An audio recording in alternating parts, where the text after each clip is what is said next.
Bwana, kama marafiki session tunakuletea moja kwa moja namna gani unaweza kachat na GPT, yani ukatumia AI kwenye WhatsApp. Then fuata procedure kama zifuatazo.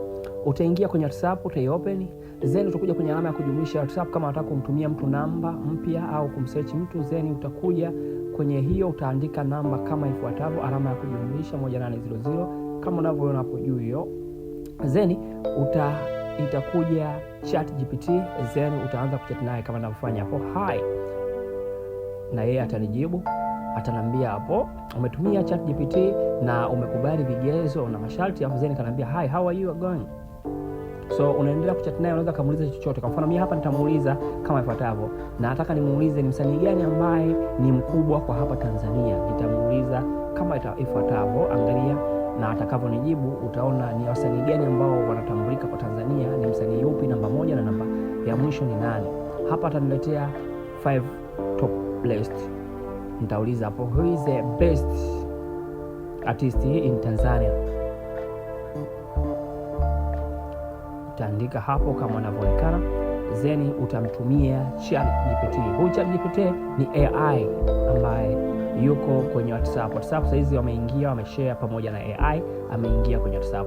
Atanijibu kama ifuatavyo, kanijibu chapu haraka, na yuko very smart kwa sababu yeye anatumia recommendation kutumia website tofauti ambazo zimeaminiwa. Hapo tunamwona namba 1 ni Diamond kwa Tanzania, namba 2 Harmonize, namba 3 Alikiba, lakini huu kweli ukiwaambia watu watabisha, lakini hiyo ndo hali halisi. Rayvanny yuko namba 4, then namba 5 kuna Nani. So usizungumzie hawa watu wengine kina Mario. Unapozungumzia Mario hajulikani. Mario yuko sijui namba 10, 19 huko. Lakini kwa Tanzania wasanii ambao best is Diamond, then anafuata Harmonize, then anafuata Alikiba, anafuata Rayvanny. Hii ndo kwa mujibu wa ChatGPT, ila pia hii ndo inafahamika kimataifa kwamba ukizungumzia Tanzania basi wasanii utakuwa na mention kama wafuatavyo walivyoorodheshwa hapo. Hawa ndio wanaojulikana hadi nchi za nje kwamba ndo popular. Tunapozungumzia wasanii ambao wana majina makubwa, ila pia wanatajwa mara kwa mara na wamekuwa influencer kwa watu wengi zaidi. Hivyo basi unaweza kutumia ChatGPT kwa WhatsApp bila kuwa na app ya ChatGPT, kwa sababu sometimes unaweza kaa simu yako imejaa, hauna haja ya kuinstall ChatGPT.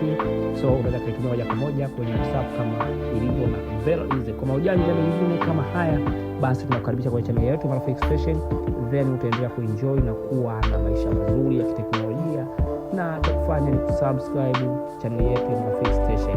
Let me say bye, see you next time at the perfect time.